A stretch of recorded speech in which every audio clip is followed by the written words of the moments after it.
प्रिय छात्रों नमस्कार। आप सभी का ओम ए टू जेड क्लासेस में स्वागत है। आज हम कक्षा 10 गणित प्रश्नावली 11.1 का प्रश्न संख्या 7 हल करेंगे। प्रश्न इस तरह है, त्रिज्या 12 सेंटीमीटर वाले एक वृत्त की कोई जीवा केंद्र पर 120 अंश का कोण अंतरित करती है। संगत वृत्तखंड का क्षेत्रफल ज्ञात कीजिए। पाई बराबर 3.14 और √3 बराबर 1.73 का प्रयोग करना है। तो इस तरह से ये प्रश्न संख्या 7 के लिए हमें एक वृत्त बनाना होगा और उसमें एक जीवा दर्शाना होगा जिसके साथ वह केंद्र पर 120 अंश का कोण अंतरित करती है। तो आइए एक वृत्त बनाते हैं। यहाँ पर हमने एक वृत्त बना लिया। ये मान लें वृत्त का केंद्र O है और यह एक जीवा है AB। यह जीवा वृत्त के केंद्र पर 120 डिग्री का कोण अंतरित करती है। O से A को मिला दीजिए और O से B को, तो यह कोण 120 अंश का है और ये त्रिज्या दिया है 12 सेंटीमीटर। ठीक, तो हमें लघु वृत्तखंड का क्षेत्रफल ज्ञात करना है। ये जीवा के संगत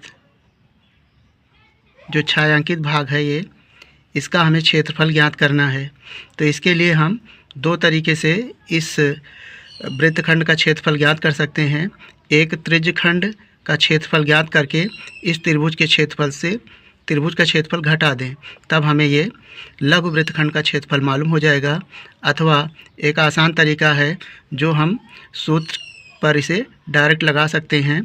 तो यहाँ पर हम उस सूत्र को अप्लाई करेंगे। हमें जो दिया है उसे नोट करेंगे। दिया है थीटा बराबर 120 डिग्री, यहाँ पर लिखेंगे थीटा बराबर 120 डिग्री, ये हमें दिया हुआ है। और त्रिज्या r बराबर 12 सेंटीमीटर, ये भी हमें मालूम है। हमें निकालना है लघु वृत्तखंड का क्षेत्रफल। तो इसके लिए लिखेंगे लघु वृत्तखंड का क्षेत्रफल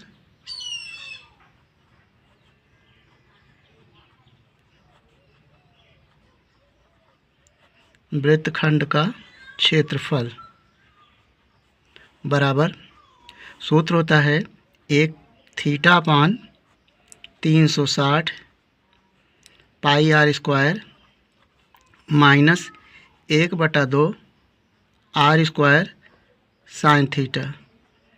यानी जब कभी भी लघु वृत्तखंड का क्षेत्रफल पूछा जाए तो आप इस सूत्र से लघु वृत्तखंड का क्षेत्रफल निकाल सकते हैं। तो यहाँ पर उपर्युक्त मान को इसमें हम रखते हैं।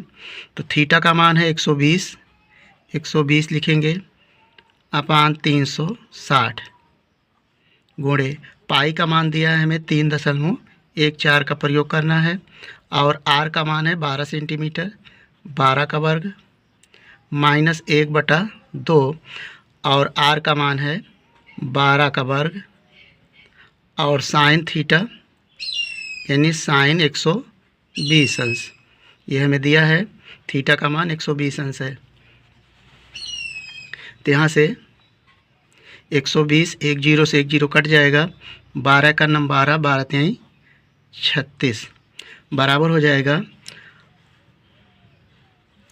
3.14/3 गुणे 12 को 2 बार लिख लें, 12 गुणे 12 माइनस 1/2 और 12 गुणे 12। अब यहाँ देखिए साइन 120 अंश का मान, साइन 120 अंश का मान आप टेबल सारणी में इसका मान नहीं दिया है। पिछले जो क्लास की बुकें थी एनसीईआरटी की, उसमें हमें जो 120 अंश का मान निकालना, 180 अंश यानी 90 डिग्री से ऊपर का मान निकालना बताया गया था, लेकिन वो सिलेबस में हट गया है। तो यहाँ पर हम साइन 120 अंश का मान निकालेंगे। आप इसे जानें, लिखेंगे साइन 120 अंश बराबर आप लिख सकते हैं साइन, इसको तोड़ा जाता है, आप तोड़ सकते हैं 180 माइनस 60 अथवा 90 प्लस 30 यानी 90 प्लस 30 120 अंश हो जाएगा। और साइन 90 प्लस थीटा ये हो जाएगा कास थीटा। तो कास थीटा के स्थान पर 30 लिखेंगे। अब कास 30 अंश का मान मालूम है, कास 30 अंश का मान हो जाएगा √3/2।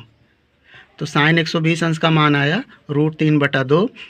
आप इसे कंठस्थ कर लें, साइन 120 अंश का मान √3/2 होता है। तो इसका मान हम यहाँ पर रख सकते हैं, साइन 120 अंश का मान √3/2।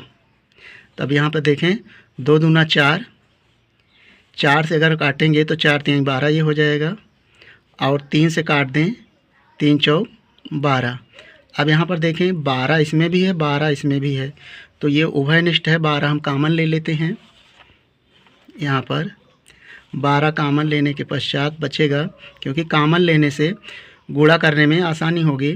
तो 12 कामन लेने के पश्चात बचेगा 3.14 गुणे 4 माइनस यहाँ बचेगा 3, और 12 कामन ले लिया गया है। √3 का मान दिया गया है 1.73।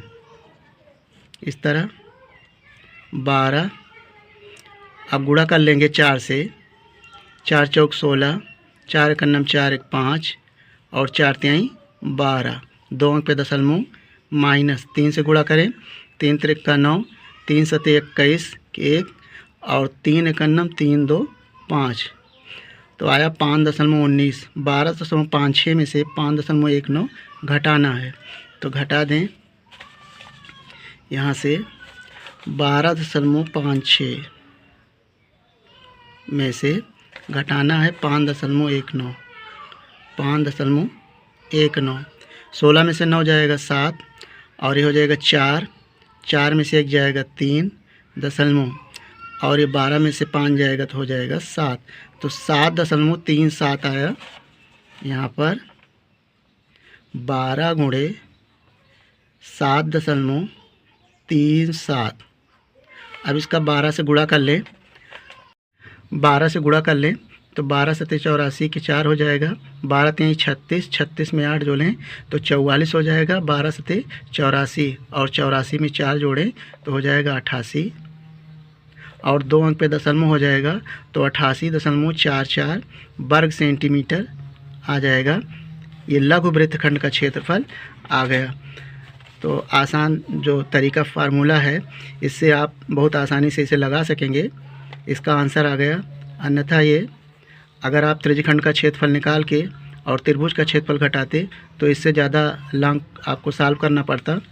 तो ये आसान तरीक़ा से सॉल्व कर लिया गया। हम उम्मीद करते हैं कि आपको इस प्रश्न का हल समझ में आ गया होगा। आपका अपना किसी भी प्रकार का सुझाव या डाउट हो तो हमें कमेंट करेंगे। यदि वीडियो पसंद आया हो तो इसे लाइक कर लें, और चैनल पर पहली बार हो तो चैनल को सब्सक्राइब करके इस वीडियो को अपने दोस्तों के साथ शेयर कर लें। वीडियो देखने के लिए धन्यवाद।